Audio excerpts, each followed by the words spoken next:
Buenos días a todos y bienvenidos a esta segunda sesión de la Universidad de Verano. Mi charla, esta primera charla, lleva por título Liberalismo, blancos, negros y grises. Es decir, voy a tratar en esta breve conferencia de delimitar qué es claramente el liberalismo, qué no es claramente el liberalismo y qué zonas de grises que no son exactamente temas liberales, pero que guardan una estrecha relación o que pueden guardar una estrecha relación con el liberalismo, también existen, y a lo mejor temas en los que el liberalismo tiene que extenderse o tiene que plantear por coherencia interna o por estrategia o por mera aplicabilidad de los principios generales, tiene que plantear una postura, ¿no? Entonces, primero, ¿qué es el liberalismo? El liberalismo es una filosofía política minimalista, es decir, no pretende pontificar sobre todos los aspectos de la vida de una sociedad, no es una filosofía de la buena vida, no es una filosofía sobre cómo ser feliz, no es una filosofía sobre cómo realizarte o cómo triunfar vitalmente, es una filosofía política minimalista que reflexiona y postula principios o reglas muy generales de justicia, es decir, de los derechos y obligaciones dentro de una comunidad, con el propósito de garantizar o posibilitar la coexistencia pacífica entre los individuos que conforman esa comunidad a la hora de perseguir sus propios fines. Esa es la idea general del liberalismo. Una filosofía minimalista busca los mínimos necesarios, los mínimos jurídicos necesarios para que los individuos que conforman una comunidad puedan desarrollar sus propias agendas vitales, puedan desarrollar sus propios proyectos vitales, coexistiendo con otros que también quieren desarrollar sus propias agendas vitales y que pueden o podrían ser incompatibles unas con otras. ¿Cómo llegamos a compatibilizar esos proyectos que a priori podrían ser incompatibles y que, por tanto, a priori no podemos decantarnos por ninguno de ellos y hay que permitir, o habría que permitir idealmente, que ambos tengan posibilidades de desplegarse, ¿no? Entonces, el liberalismo, por tanto, son principios o reglas o metarreglas sobre cómo debe estructurarse jurídicamente la sociedad. Y en este sentido, diría que hay tres grupos de reglas dentro del liberalismo. El primero es sobre el ámbito y las condiciones de aplicación de las propias reglas, es decir, a quién se le aplican las reglas y cómo se le aplican las reglas. El primer principio liberal es el individualismo. Los individuos son sujetos de derecho. Es decir, el sujeto de derecho, el sujeto al que le vamos a atribuir derechos y que no va a ser, por tanto, un objeto de derecho ajeno, sino que va a ser el titular de la soberanía jurídica dentro de una sociedad, es el individuo. No es ni el grupo, no es ni el Estado, no es ni el medio ambiente, el ecosistema, no es ni la raza, es el individuo. El individuo como ente, como sujeto que actúa para perseguir deliberadamente unos fines y, por tanto, estamos viendo al individuo como un ser que se va, en cierta medida, autoconstruyendo a partir de los proyectos que decide emprender a lo largo de su vida. Por tanto, primer principio, ya digo, individualismo, soberanía del individuo frente a todas las otras realidades o estructuras que puedan existir o que podrían ser titulares de esa soberanía. Por tanto, el foco, el ámbito de preocupación es la persona. Segunda regla sobre el ámbito y las condiciones de aplicación, igualdad. Fijaos que, de momento, el liberalismo, que es una filosofía que, como veremos, defiende y promulga la libertad, en los dos primeros principios todavía no he hablado de libertad. He hablado de individuo e igualdad entre individuos. ¿La igualdad en qué sentido? Igualdad jurídica. Algunos hablan de igualdad moral. Igualdad jurídica, igualdad de derechos. Todos los individuos poseen los mismos derechos.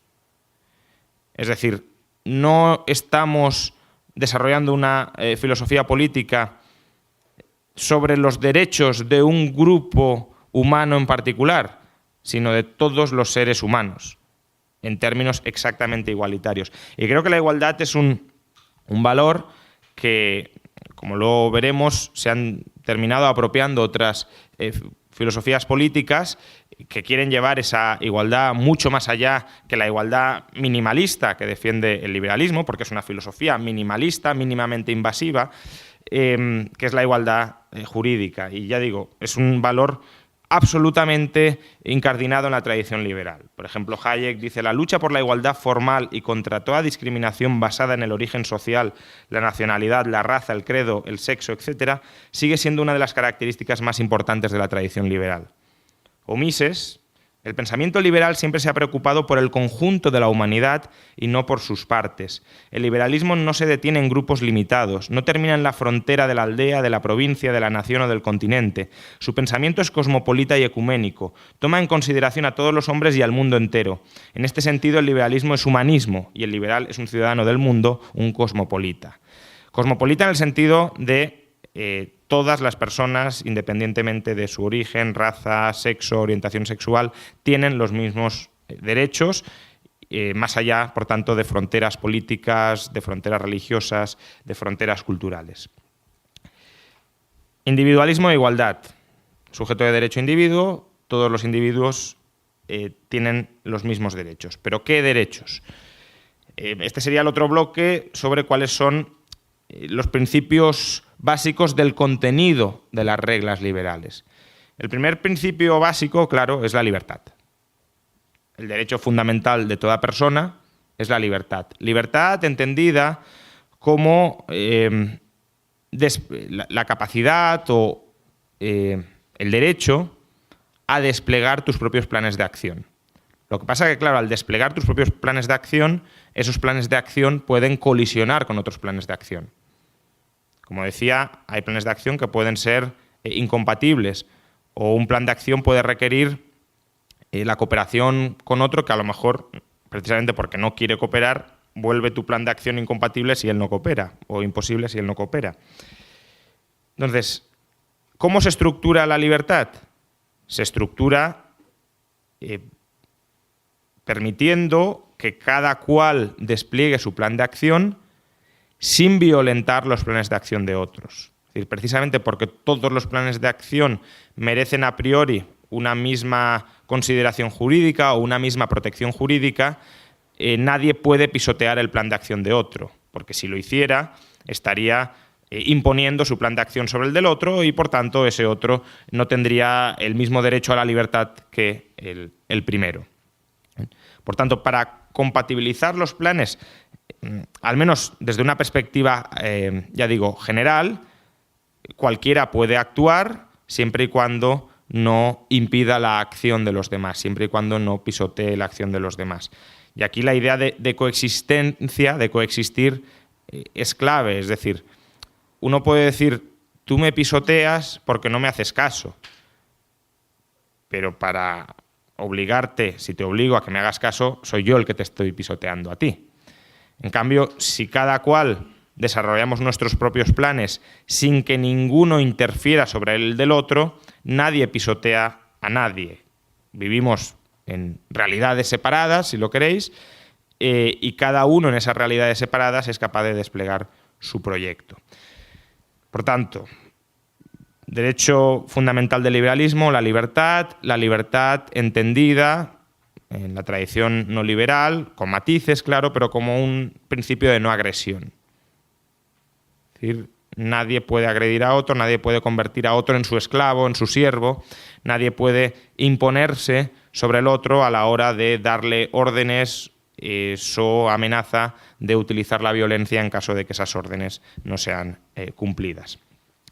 Sin embargo, la la libertad como principio general, como principio estructurador de la coexistencia entre las personas, como principio básico para permitir compatibilizar planes de acción heterogéneos y muchas veces contrapuestos, es insuficiente en un mundo donde los recursos son limitados y donde, por tanto, van a surgir conflictos inevitables sobre cómo compatibilizar esos planes. Es decir, no es posible en este mundo separar radicalmente a las personas y que cada uno emprenda un curso de acción en aislado frente a los demás si es que no hay posibilidad de convivir.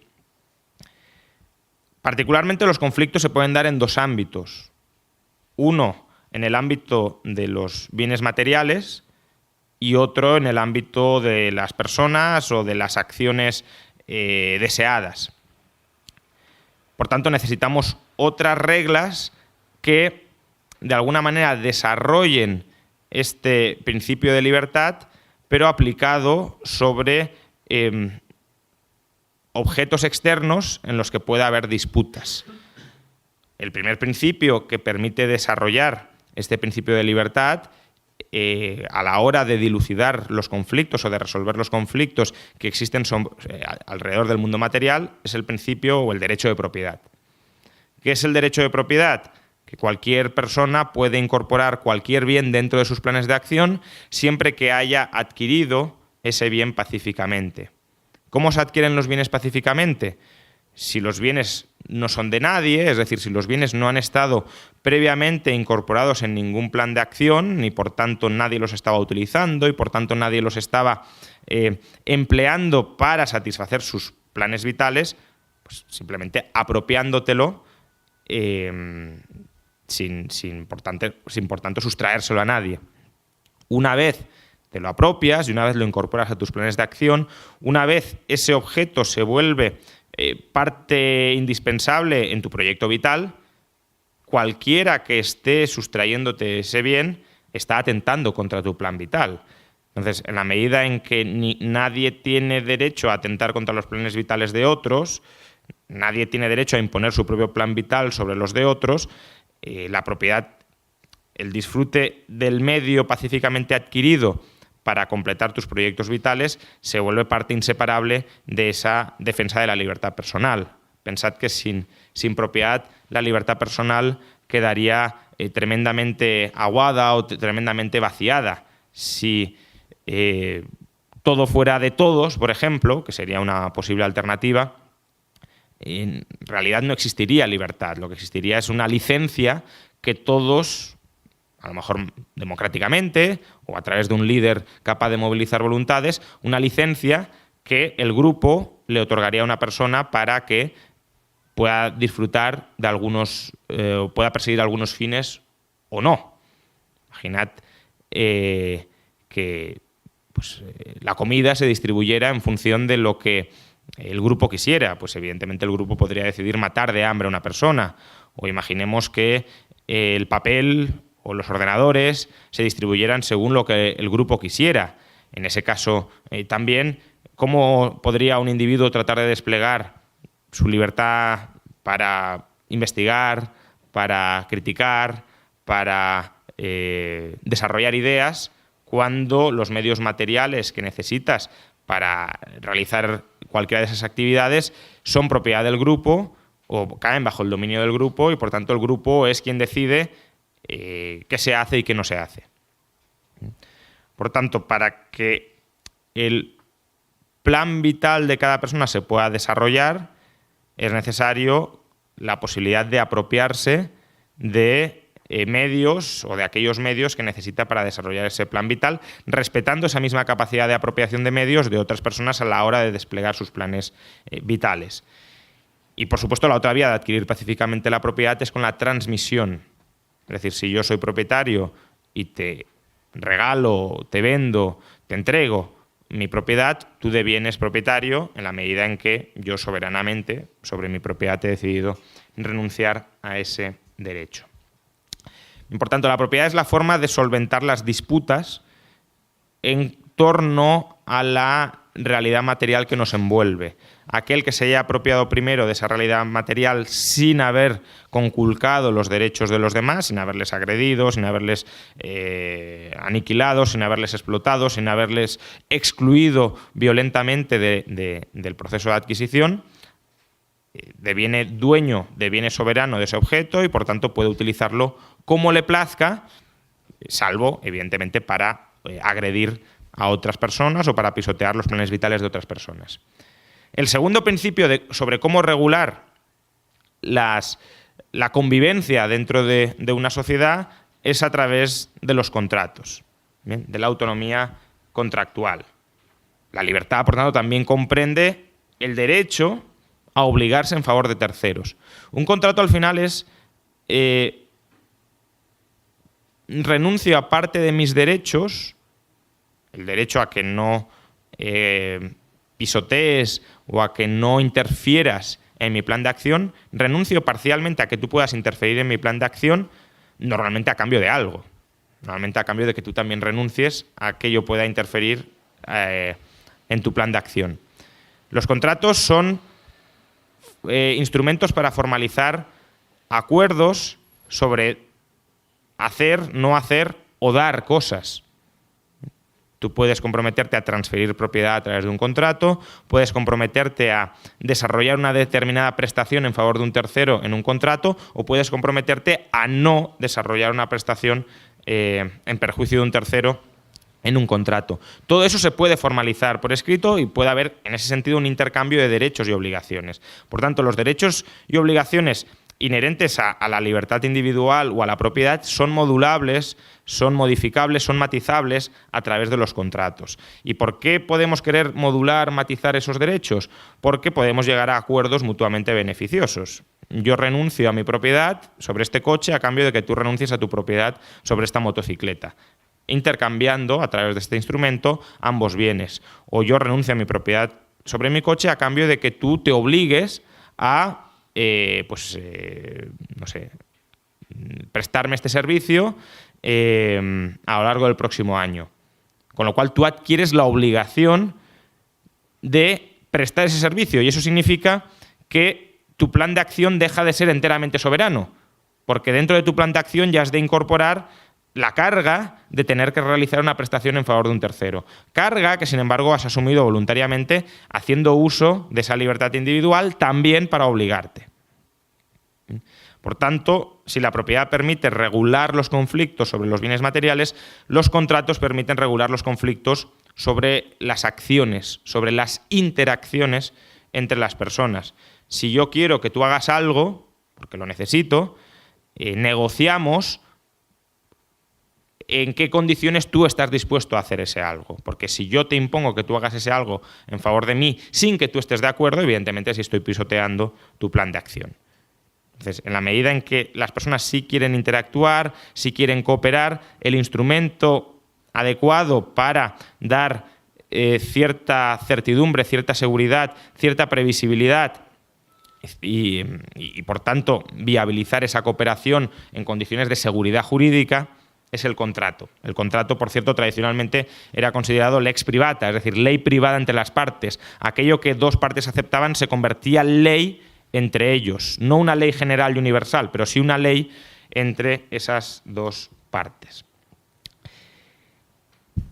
Y la cuarta norma sobre el contenido sustantivo de los derechos y obligaciones liberales es un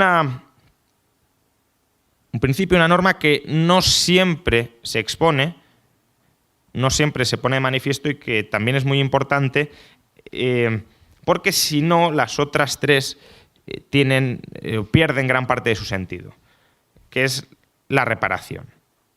Bien. Quien viole los derechos ajenos debe reparar el daño causado a la víctima. Si no hubiese derecho a la reparación, los derechos estarían vaciados de contenido. Si decimos, tú tienes derecho a la libertad, a la propiedad y a los contratos. ¿Y qué pasa si yo me cargo esos derechos? No pasa nada. Pues básicamente es una declaración de intenciones, pero sin ninguna repercusión jurídica. El derecho a la reparación lo que fuerza es que aquel que ve sus derechos limitados o conculcados por un tercero adquiera un derecho contra el conculcador, contra el criminal, en un sentido más amplio. Entonces, la forma más básica de reparación, que sería la ideal, pero que no siempre es posible, es la restitución. Es decir, si tú me has robado un televisor, tengo derecho a que tú me devuelvas ese televisor, o al menos tengo derecho a que tú me devuelvas ese televisor, es decir, a que restituyas la situación previa a la conculcación de los derechos. Como si esa conculcación jamás hubiera sucedido y, por tanto, como si el plan de acción de nadie jamás hubiese visto pisoteado. Sin embargo, como digo, esto no siempre es posible. En esencia, porque además modificar una situación presente, aunque la restituyas en el futuro, nunca es igual a la situación que hubiese existido en caso de que no se hubiese producido esa conculcación. Entonces, la forma complementaria o alternativa de reparar el daño causado es a través de la compensación. Es decir, tratar de buscar un sustituto muy cercano en términos de valor, es decir, en términos de encaje en el plan de la persona, que reemplace aquel perjuicio, aquella conculcación de los derechos que le ha sido generado, de tal manera que esa persona recupere o mejore su situación inicial previa a la conculcación de sus derechos. Como digo, la reparación del daño causado es fundamental para un liberal y además permite analizar muchas de las instituciones que tenemos hoy con una óptica, digámoslo así, crítica. Si partimos de que los derechos que existen hoy son los derechos correctos sin plantearnos cuál ha sido el origen de esos derechos, podemos consolidar injusticias pasadas. Por ejemplo, derechos de propiedad que hayan surgido del expolio de terceros. Claro, el liberalismo defiende el derecho de propiedad, pero no defiende el derecho de propiedad surgido violentamente. Con lo cual, la reparación lo que permite es dar una solución a ese problema. El propietario que no haya adquirido su propiedad pacíficamente, sobre todo, ahí ya podríamos entrar en la prescripción de los delitos, ¿no? Pero sobre todo si esa propiedad ha sido adquirida violentamente de mala fe, porque uno puede adquirir una propiedad robada sin ser consciente de que es robada y, por tanto, esa persona, si durante mucho tiempo disfruta públicamente de esa propiedad sin ser consciente de que es robada, pues existe en derecho la institución de la usucapión, es decir, que deviene propietario de esa propiedad simplemente porque nadie ha cuestionado su dominio durante un periodo prolongado de tiempo y no hubo mala fe en su adquisición original. Otra cosa es que si compró esa propiedad, el dinero que pagó al ladrón, evidentemente ese dinero sí debería ser perseguible precisamente para compensar a la víctima que fue la atracada en esa transferencia de propiedad. Por tanto, libertad, propiedad, autonomía contractual y reparación del daño causado. Ese es el núcleo duro de los derechos sustantivos del liberalismo. Con ese núcleo duro, prácticamente todas las controversias generales, luego cuando se desciende a controversias específicas ya hay que especificar mucho más, pero casi todas las controversias generales pueden ser solventables. Y luego diría que hay 3 reglas más que en realidad son implicaciones institucionales, sociopolítico-económicas del liberalismo que derivan de estos principios, de estas reglas anteriores. La primera implicación sobre la sociedad civil es que el liberalismo se basa en la asociación voluntaria. Es decir, los individuos tienen derechos a asociarse o desasociarse de otras personas. Como hemos visto, la autonomía contractual es el núcleo duro de las reglas liberales. Lo que pasa es que los contratos normalmente son contratos entre 2 partes, bilaterales, no tiene por qué ser así, pero suele ser así, y muchas veces es para cooperaciones esporádicas, para cooperaciones no recurrentes en el tiempo. De nuevo, no tiene por qué ser así, puede haber contratos de suministro de largo plazo, pero en general son contratos efímeros. En cambio, si queremos de alguna manera regular la estructura de la convivencia diaria entre un grupo muy amplio de personas, ahí es cuando adquiere sentido la libertad de asociación. Es decir, yo me asocio contigo, firmamos un contrato multilateral al que llamamos estatutos o constitución, y esos estatutos asociativos son los que resuelven o estructuran cómo se resuelven problemáticas de la interacción diaria pues en zonas que son comunes, en efectos que necesariamente se desprenden de las acciones de unos y que afectan a otros por una vía, digamos, indirecta, lo que podrían ser externalidades.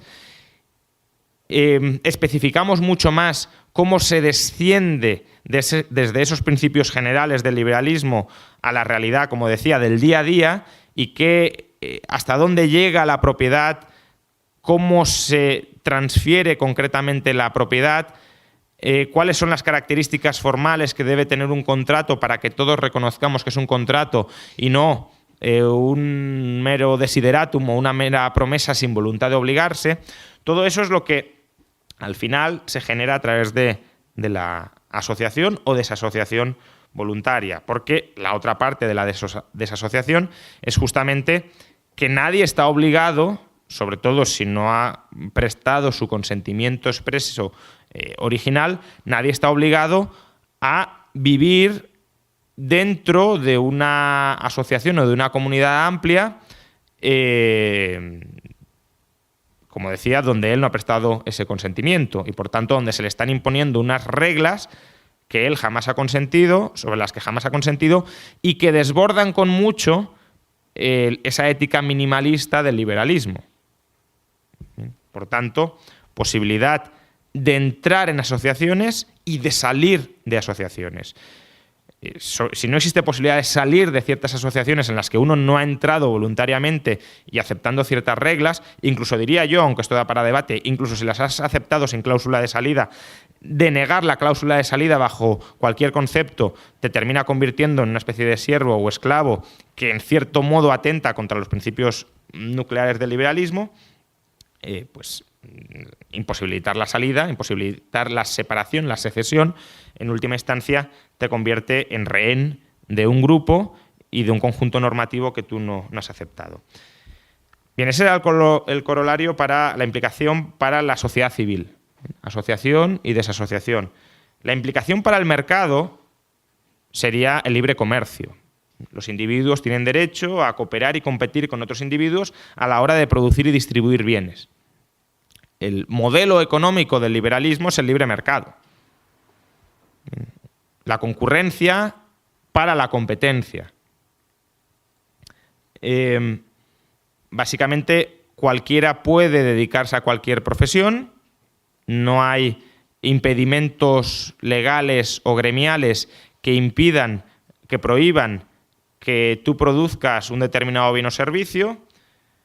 Las condiciones en las que produces esos bienes o servicios están caracterizados por el derecho de autoorganización empresarial, es decir, dentro del proyecto del vehículo que tú generes para producir bienes y servicios, normalmente llamado empresa, tienes la capacidad de asociarte contractualmente con otros y los términos de esa cooperación dentro de la empresa son libérrimamente determinados por esos acuerdos entre las partes y, por tanto, la empresa puede adoptar cualquier forma que sea el resultado del mutuo acuerdo de entre los partícipes. Libertad, por tanto, también de competencia. Si hay libertad de entrada y libertad de autoorganización empresarial, cualquiera puede competir con cualquier otro. Si tu proyecto empresarial creo que no es bueno y que yo lo puedo hacer mejor para terceros, yo tengo el derecho al menos de intentar disputarte tu posición en el mercado, creando otra empresa, otro vehículo empresarial y ofreciendo bienes que considero que son mejores a los tuyos. También libertad de difusión de ideas. La publicidad, al final, no es más que una forma de comunicarte o de informar a tus potenciales contrapartes, a tus potenciales clientes, a tus potenciales factores complementarios de las bondades de cooperar contigo y, por tanto, toda limitación a esa libertad de difusión de ideas, al margen de que pudiéramos considerarlo una limitación de la libertad de expresión, es también un atentado contra ese libre mercado que se deriva del derecho de propiedad, del derecho de contratos, del derecho de asociación en el ámbito estrictamente económico o productivista de la sociedad. Y, por último, el corolario político, la implicación política del liberalismo sería el gobierno limitado. ¿Qué es el gobierno limitado? La idea de que el Estado debe limitarse a respetar los derechos de los individuos. La función del Estado no va más allá que respetar los derechos de los individuos. El Estado no es soberano, no es fuente de derechos, no es fuente, por tanto, del derecho a mandar, a gobernar, a obligar unilateralmente a terceros, sino que es un sujeto de derecho más, sin ningún tipo de privilegio jurídico frente a los demás, pero especializado funcionalmente en hacer respetar esos derechos. Es decir, tiene el cometido especial, quizá monopolísticamente especial, de garantizar o tratar de garantizar que los derechos que conforman el núcleo del liberalismo son respetados dentro de una determinada comunidad.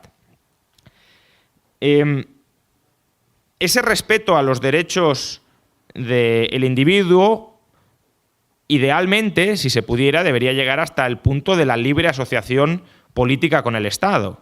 Es decir, si un determinado garante de los derechos individuales no es de mi agrado, precisamente por la libertad de asociación que caracteriza a los individuos, debería poder separarse de ese Estado y constituir otro tipo de asociaciones políticas de corte voluntarista que sean las que garanticen esos derechos.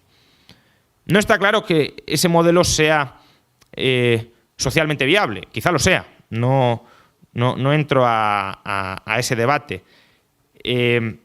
Si fuera posible, si fuera viable, si fuera relativamente estable esa posibilidad de desasociarse del Estado y reasociarse con otros estados, lo que podríamos llamar anarcocapitalismo, el liberalismo estaría claramente abocado a ser anarcocapitalista, porque el grado más elevado de respeto a los derechos de las personas, siendo socialmente viable, sería justamente reconocer ese derecho de separación política del Estado. Pero, como digo, no está claro que esto sea viable.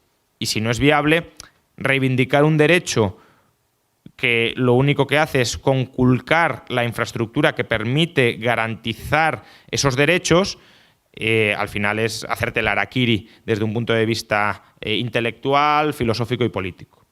Pero, como digo, este es un debate en parte científico sobre cuáles son las funciones imprescindibles del Estado, si es que hay alguna función imprescindible del Estado. En todo caso, si el Estado es imprescindible, lo que está claro es que necesitamos pesos y contrapesos formales que limiten el poder del Estado, que lo mantengan maniatado, y esos pesos y contrapesos no solo me refiero a diseños institucionales o intrainstitucionales del Estado que limiten su poder, sino también pesos y contrapesos externos al Estado que limiten su poder. Por ejemplo, una sociedad civil movilizada contra la expansión del poder político, por ejemplo, organizaciones, ya sean iglesias, universidades, asociaciones civiles, ONGs, que planten cara a la expansión del poder del Estado más allá de el que estaría estrictamente justificado como garante de los derechos. Y a su vez, y esto es importante, creo, remarcarlo, precisamente porque el Estado no es soberano, la democracia tampoco es soberana sobre el individuo. Es decir, el liberalismo parte de la defensa del derecho del individuo, no del derecho del grupo a gobernar al individuo, ni siquiera cuando ese grupo se organiza asambleariamente, siempre y cuando, claro, el individuo no se haya adherido voluntariamente a esa asamblea. Si el Estado, como decía antes, puede que sea inevitable y que, por tanto, en cierto modo estemos adheridos forzosamente a una determinada organización política, lo que desde luego hay que garantizar es que esa organización política de la que no podemos desvincularnos políticamente no invade ámbitos de nuestra vida que no sean absolutamente imprescindibles que invada. Es decir, el Estado, precisamente porque no me puedo desvincular de él, no puede ponerse a regular, pues, no sé, cuestiones que atentan directamente contra los planes de la vida de las personas cuando no ha habido delegación expresa de cada individuo de que esas cuestiones sean reguladas por ese Estado. Ya digo, puede ser imposible, insisto, delegar cualquier cuestión, pero todo aquello que sea posible que no se delegue no son competencias de las que el Estado se puede apropiar, porque eso sería exactamente pisotear los planes vitales de las personas, aun cuando se haga en nombre de la mayoría. Eso es simplemente otorgarle al grupo un derecho de soberanía frente al individuo. Y a su vez, el Estado también debe limitarse no solo internamente, es decir, dentro de su comunidad, sino también externamente. Es decir, no debe ser imperialista a la hora de invadir, conquistar, someter, sojuzgar a otros individuos. Bien, esto es el blanco. Voy a ir rápido porque ya no queda mucho tiempo. ¿Qué es el negro? Movimientos, corrientes, ideologías que claramente no son liberales, es decir, que no tienen ningún encaje dentro del liberalismo. Socialismo o comunismo, es decir, la idea de que hay que socializar, comunitarizar los medios de producción para eliminar todas las relaciones de poder económico y, por tanto, distribuir igualitariamente ese poder. Claramente, el socialismo o comunismo atenta contra la libertad de las personas a desarrollar su proyecto vital adquiriendo propiedad privada. Si la propiedad privada de los medios de producción no está garantizada, una persona no puede, por ejemplo, realizarse vitalmente promoviendo un proyecto empresarial. El proyecto empresarial es un proyecto tan legítimo como puede ser un proyecto intelectual. De hecho, en cierta medida es un proyecto intelectual canalizado a la vía productiva. Socialdemocracia, pues la idea de la igualdad de oportunidades a través de la redistribución forzosa de la renta desde unos ciudadanos supuestamente más favorecidos a otros más desfavorecidos. Se trata de una especie de solidaridad forzosa, justificada por la pertenencia a una determinada comunidad, pero en la medida en que la pertenencia a esa comunidad no haya sido voluntariamente decidida, esa redistribución forzosa de la renta claramente atenta contra los proyectos vitales, contra los objetivos vitales de unas personas que no necesariamente tienen por qué querer ser solidarias con otras. Puede ser bueno, positivo, que lo sean, pero recordemos, el liberalismo no es esa filosofía sobre qué constituye una buena persona, sino cómo minimizamos o cómo permitimos compatibilizar los proyectos de vida de las personas sin privilegiar a ningún proyecto de vida en particular. Si unas personas son parasitadas por otras, evidentemente no se está garantizando esa igualdad moral de los proyectos vitales. El fascismo, ¿qué es el fascismo? Pues la idealización del Estado como expresión histórica más avanzada de un determinado grupo nacional. Por ejemplo, ¿cómo definía Mussolini el fascismo? Pues el fundamento de la doctrina fascista es la concepción del Estado, de su esencia, de sus cometidos, de sus finalidades. Para el fascismo, el Estado es un absoluto, ante el cual los individuos y grupos son relativos. Individuos y grupos son concebibles en cuanto estén en el Estado. Por tanto, claramente, el fascismo es la ideología que confiere soberanía moral absoluta al Estado y, por tanto, es algo absolutamente contrario al liberalismo, porque atenta contra el principio fundamental que es la soberanía individual y, desde luego, la libertad del individuo frente a ese absolutismo estatal. Y, por último, también el conservadurismo. El conservadurismo es la idea de respetar la tradición o la civilización, es decir, las normas heredadas. Ahora debatiré en breve en qué medida el liberalismo se pueda compatibilizar con el conservadurismo, pero desde luego el liberalismo y conservadurismo son ideologías distintas, porque en ocasiones la tradición, las normas recibidas entran en conflicto con la libertad individual. Y cuando entran en conflicto, ahí se observa si uno es liberal o uno es conservador. Si cuando una norma recibida atenta contra la libertad individual defendemos que prevalezca la tradición frente a la libertad individual, claramente estamos ante un conservador. Si frente a la tradición se reivindica la libertad individual, estamos ante un liberal. Bien.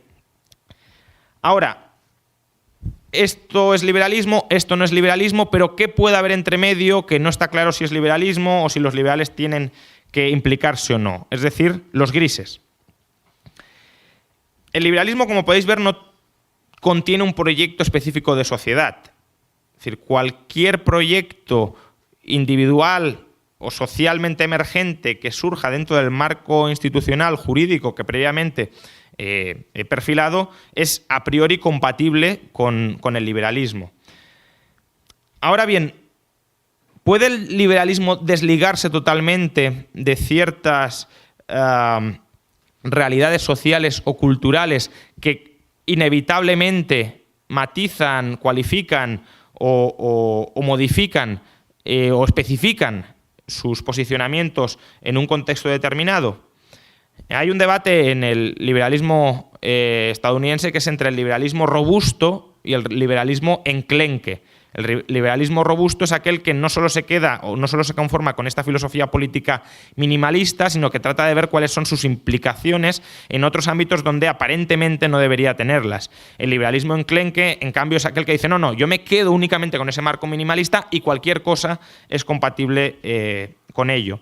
Aquí es donde entra, por ejemplo, la idea de un liberalismo de izquierdas o del liberalismo de la alt-right, si es que eso es compatible, que en mi opinión no, pero bueno, o de un liberalismo progresista frente a un liberalismo conservador. Es decir, compatibilizar el liberalismo con otros marcos culturales que en cierta medida informen cómo se desarrollan esos principios.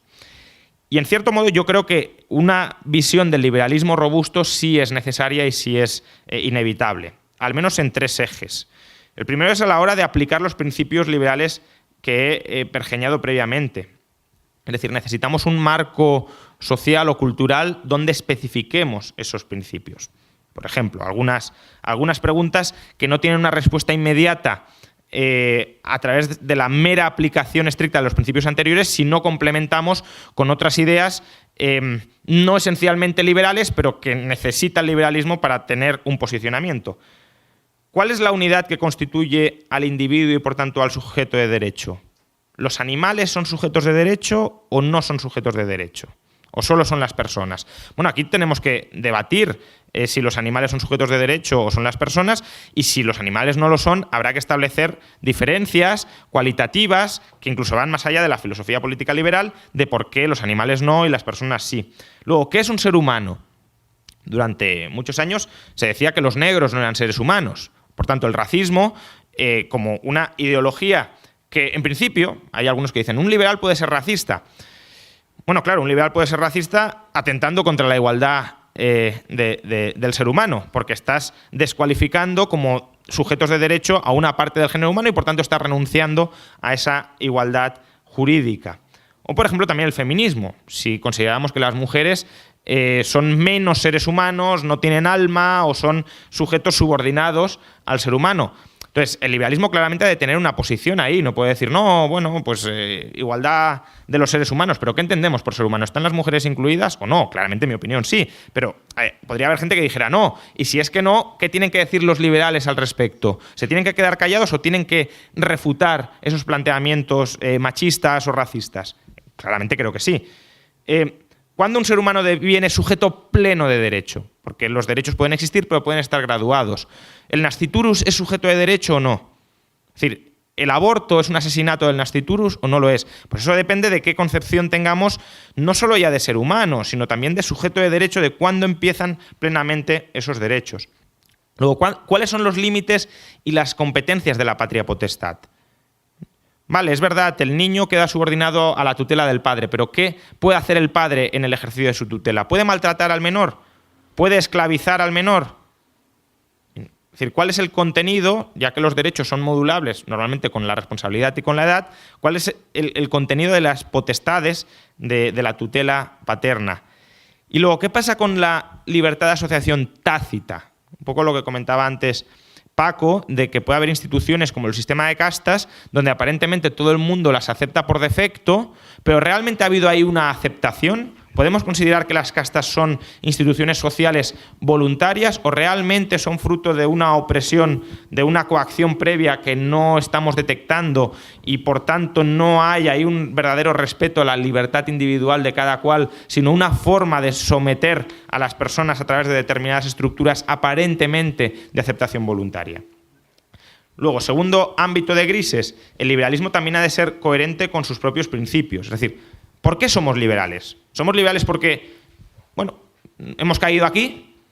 ¿O porque consideramos que hay algo verdaderamente valioso dentro de los objetivos del liberalismo? ¿Y qué es eso algo meramente valioso? Algunos liberales dicen minimizar la violencia, pero minimizar la violencia per se no creo que sea el objetivo realmente de ningún liberal. En Corea del Norte, por ejemplo, la violencia, al menos en términos sociales, está absolutamente minimizada. Podemos decir que hay una violencia institucionalizada muy fuerte, por supuesto, pero a cambio de que la sociedad esté más o menos pacificada. Después de matanzas generalizadas también hay una minimización de la violencia en la medida en que prácticamente no queda nadie vivo. Entonces, la idea de la paz de los cementerios. Los cementerios es el sitio más pacífico que existe, pero evidentemente no es el ideal de una sociedad civil vibrante. Entonces, creo que el objetivo no es solo minimizar la violencia, sino minimizarla en el ejercicio individual de la búsqueda de tus propios proyectos vitales. Es decir, como decía, compatibilizar los proyectos vitales con los proyectos vitales de otros individuos. Ahora bien, ¿cómo esto se compatibiliza con la existencia de estructuras sociales que aun cuando sean fruto de la espontaneidad puedan ser opresivas? Es decir, ya no estoy diciendo incluso que hayan surgido coactivamente y que por tanto sean estructuras opresivas en origen, sino aun cuando hayan surgido voluntariamente, ¿hasta qué punto se puede defender su persistencia cuando atentan contra esa autonomía individual para buscar tus propios proyectos? Por ejemplo, la idea del patriarcado, es decir, la opresión cultural de la mujer y su reclusión doméstica, la liberación sexual, es decir, la opresión de otras formas de liberación sexual o de expresión de preferencias sexuales que puedan ser socialmente marginadas.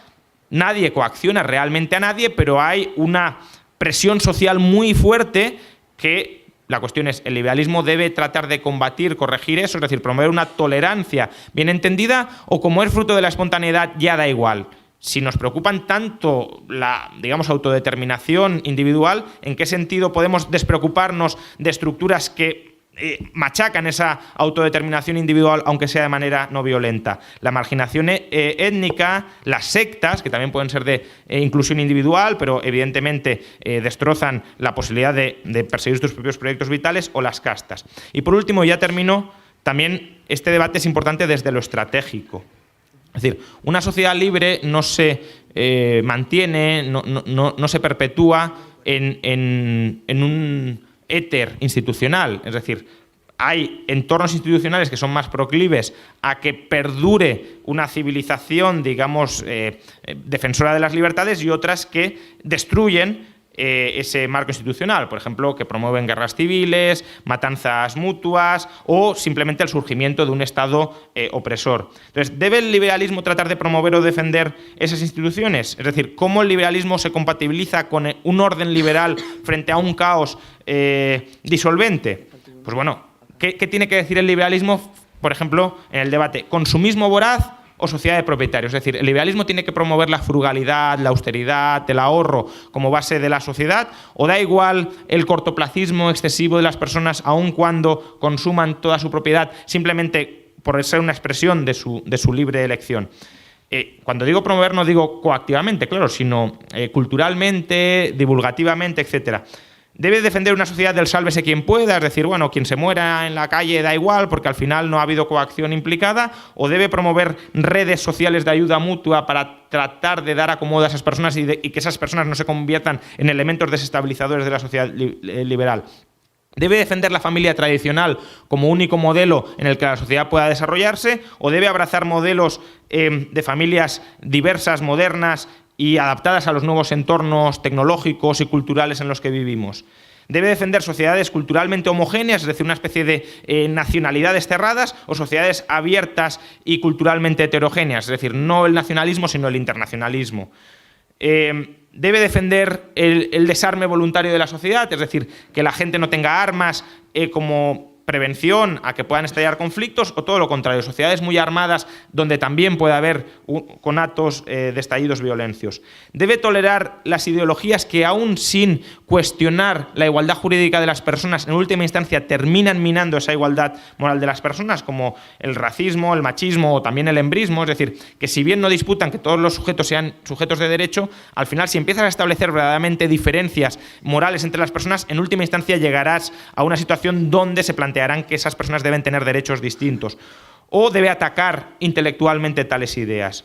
Debe ser indiferente, por ejemplo, ante la religión, como algunos dirán, como una suerte de supersticiones que alienan en gran medida la autonomía individual, y debe, por tanto, promover un ateísmo científico, militante, honesto intelectualmente, o en cambio debe abrazar la tradición como una institución estructuradora de la sociedad y cohesionadora de la sociedad. O por último, debe estratégicamente evitar meterse en estos debates, que son debates espinosos, que no están directamente relacionados con el núcleo liberal, porque son debates que dividen y que, por tanto, que nos alejan de una cierta unión a la hora de dar la batalla política y de las ideas, o en cambio estos son debates en los que sí que hay que entrar, porque el liberalismo coherentemente aplicado, persistentemente aplicado y específicamente aplicado no puede prescindir de tener una opinión sobre todas estas cuestiones. Muchas gracias.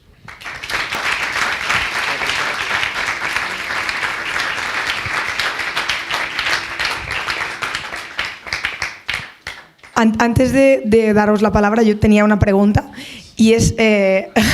joder, que no he preguntado hasta ahora.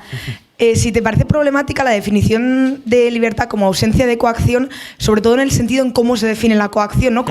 Como amenaza con el uso de la violencia o como uso de la violencia. Y concretamente te quería poner un caso, y es: si yo te niego el acceso a una información que es ya no tremendamente importante, sino fundamental para que tú tomes una decisión, ya no coactivamente, sino simplemente... O sea, intencionadamente yo te niego ese acceso a esa información, y tú no sabes que tienes derecho a ser libre, o que tienes derecho a decidir si te quieres casar o no, o que tienes derecho a millones de cosas. Eso tiene que entrar en una definición de coacción. ¿Tenemos que luchar contra ese tipo de coacción o no? Yo, por lo que decía, en la medida en que el liberalismo sea una ética o una filosofía política minimalista, también las definiciones de coacción deberían estar lo más acotadas posibles. Quiero decir, uno podría decir: si yo sé que mi casa se va a si yo sé que tu casa se va a revalorizar y no te lo digo, y te la compro, te estoy coaccionando porque eso es una información vital para que tú tomes una decisión. Pero evidentemente hacer pública esa información que me he trabajado yo, que es privativa mía, pues sería una coacción del proyecto que yo intento hacer con tu vivienda, pactando pacíficamente comprarla. Yo creo que ese es justamente el tipo de grises en los que caería una especie de activismo social liberal de si realmente nos preocupa la libertad individual, ¿cómo podemos quedarnos diciendo en general que los hombres son libres y luego no informar, por ejemplo, de que los hombres son libres, o de cómo pueden proteger, preservar su libertad para, haciendo uso de la libertad, vivir una vida mejor, ¿no? Sobre todo en determinados contextos sociales o culturales donde esa libertad puede ser formalmente respetada, pero en la práctica conculcada.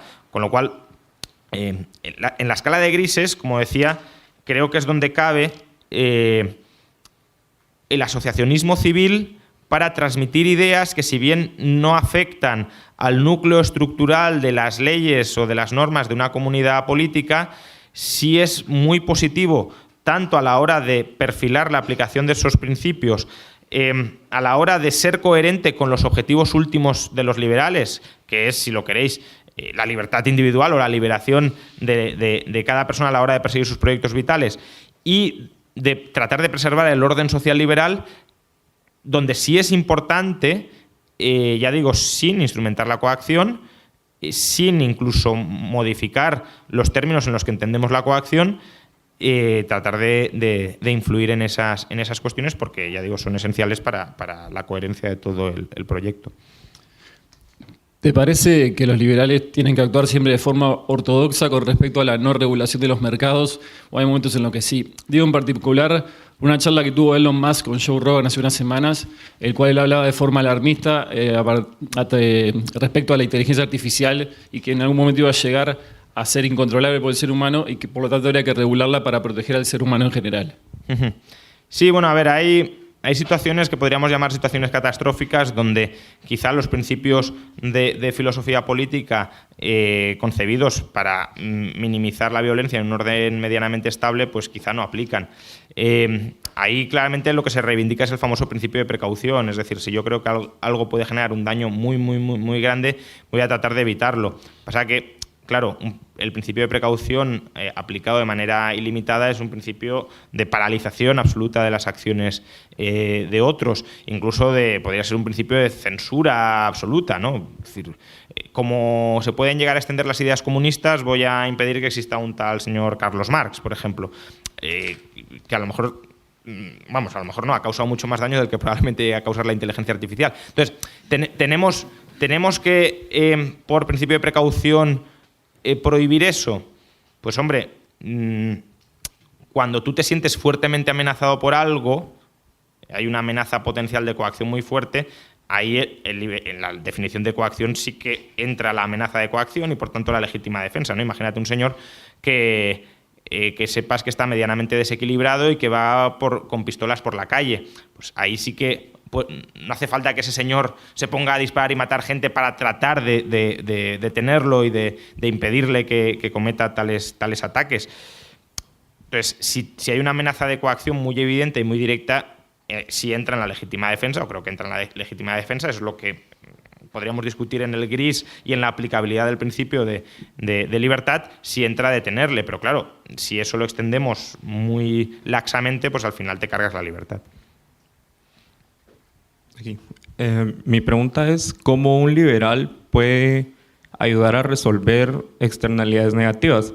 Por ejemplo, un caso concreto en Guatemala, que es de donde yo vengo, donde hay serios problemas entre comunidades indígenas y empresas mineras, ya que el gran problema, bueno, básicamente podrían ser dos. Uno es que la población indígena dice que ese es su territorio por cuestiones históricas. Y segundo, porque debido a la estructura productiva, supongo, la operación de las mineras provoca temblores y pues daños ambientales e incluso a la salud de las personas. Y este es un problema en Guatemala que lleva años y parece que no va a llegar no tiene una solución en el corto plazo. Entonces, ¿cómo uno puede entrar a mediar en ese tipo de O sea, bueno, yo no veo un conflicto tan difícil. Ahí hay, por un lado, un conflicto de intereses económicos de las empresas mineras. La cuestión es esos intereses económicos, ¿qué origen legítimo tienen? Es verdad que los poblados indígenas pues probablemente hayan ocupado esos territorios, quizás no los han ocupado plenamente, ¿no? Porque también la propiedad es relativamente divisible. Si tú a lo mejor necesitas un territorio para adorar a tus dioses, por ejemplo, pero no te preocupa el subsuelo, ¿en qué sentido te has apropiado del subsuelo cuando no lo has incorporado realmente a tus planes de acción? Pero si ya no es solo que se apropien del subsuelo, sino que además generan externalidades visibles sobre aquellas partes del territorio de las que ciertamente se han ocupado, ahí hay una agresión clara de esos intereses económicos de las compañías mineras sobre los poblados indígenas. ¿Soluciones? Pues parece que las soluciones que mejor funcionan, de nuevo, es respetar los principios liberales. Si los poblados indígenas son copropietarios de esos territorios, reconozcámosles el derecho de copropiedad sobre esos territorios y luego ya las empresas mineras se encargarán de negociar con ellos los términos de apropiación o de aprovechamiento de esos territorios, porque les tendrán que pagar un dineral si quieren explotarles, un canon o lo que sea, o directamente comprarles el territorio, pueden vender una parte, no otra, pueden exigir que exploten las minas pero sin generar daños en el territorio que, por ejemplo, ellos sigan ocupando. Pero claro, ¿dónde está el derecho original? Pues parece que en los poblados indígenas, no en las compañías mineras que han llegado donde antes ya había alguien que estaba utilizando unos determinados territorios. Y eso normalmente además se hace con la connivencia del Estado para conculcar los derechos de propiedad preexistentes.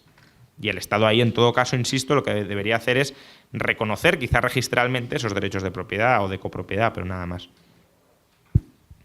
Pues muchas gracias por la charla. Yo quería preguntarle... ¿Sobre eso? Sí. Si partimos de una situación, digamos, negra, poniendo al liberalismo como punto blanco, ¿ve usted asumible renunciar a ciertos principios o a ciertos matices con tal de pasar a un gris que, si no es el blanco que nosotros desearíamos, sí se acerca más a ese blanco, pero a coste de renunciar, digamos, a esa coherencia total o a esa ponencia totalmente ideológica? Bueno, eso ya sería una estrategia política. Yo creo que una cosa es el horizonte, que tienes que tenerlo más o menos claro, con todo el debate o con todos los matices que pueda haber, pero que es, digamos, la vara de medir con la que te vas a comparar qué está bien y qué está mal, estamos bien o estamos mal. Y otra es cómo persuadimos a otros o a qué negociaciones sociales o políticas llegamos en un contexto donde evidentemente la mayoría de la población no es liberal y los liberales también tenemos que ser inteligentes a la hora de conseguir que una mayor parte de nuestras libertades sea respetada. Pero bueno, yo creo que ese es el ámbito de la política, que es un ámbito en el que, por cierto, confío bastante poco porque es más un ámbito donde teóricamente se debería hacer eso, pero donde se hacen otras cosas y es casi inevitable que se hagan otras cosas muchísimo peores. Y otro es el ámbito de las ideas y el ámbito de la filosofía moral, que en última instancia son las ideas que terminan permeando a la sociedad y que terminan configurando las percepciones de la sociedad sobre los acontecimientos. Yo creo que no hay que renunciar a la coherencia de los principios liberales en ese ámbito, y en el ámbito estratégico muy cortoplacista, pues quizá un político pueda hacerlo, en plan voy a bajar impuestos, pero no voy a renunciar a otras cosas.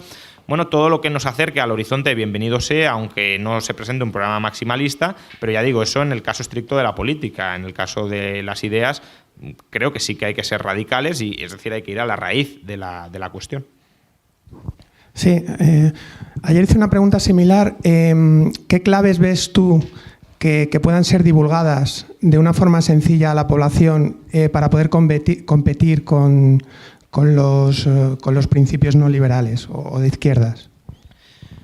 A ver, es complicado porque, claro, tenemos un paradigma dominante y no somos precisamente mayoritarios, y por tanto atacar el paradigma dominante que se refuerza a sí mismo creo que es complicado, pero yo trataría de ilustrar continuamente cómo el liberalismo ofrece una no perfecta, pero sí una mejor respuesta a muchas de las problemáticas sociales que existen, y cómo las soluciones no liberales que se intentan plantear a esos problemas en realidad son soluciones donde no se respetan los derechos de las personas, los derechos individuales de cada persona, y donde además hay por debajo normalmente intereses parasitarios, quizá no conscientes, pero sí inconscientes. Y por tanto ilustrar cómo al final el hecho político no liberal es una guerra civil encubierta dentro de la sociedad, y por tanto, si uno de verdad cree en la igualdad entre las personas, cómo eso es incompatible. O dicho de otra manera, intentaría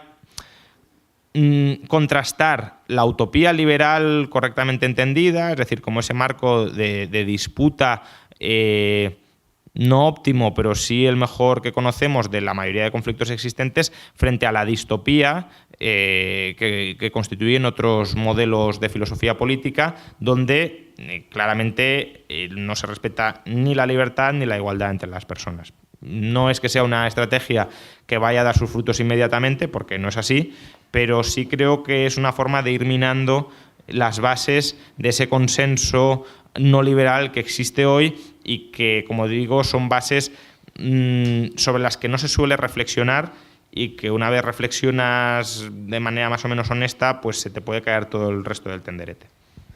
Bueno, muchas gracias, Juan Ramón. Ahora tenemos 20 minutos de descanso y luego continuamos.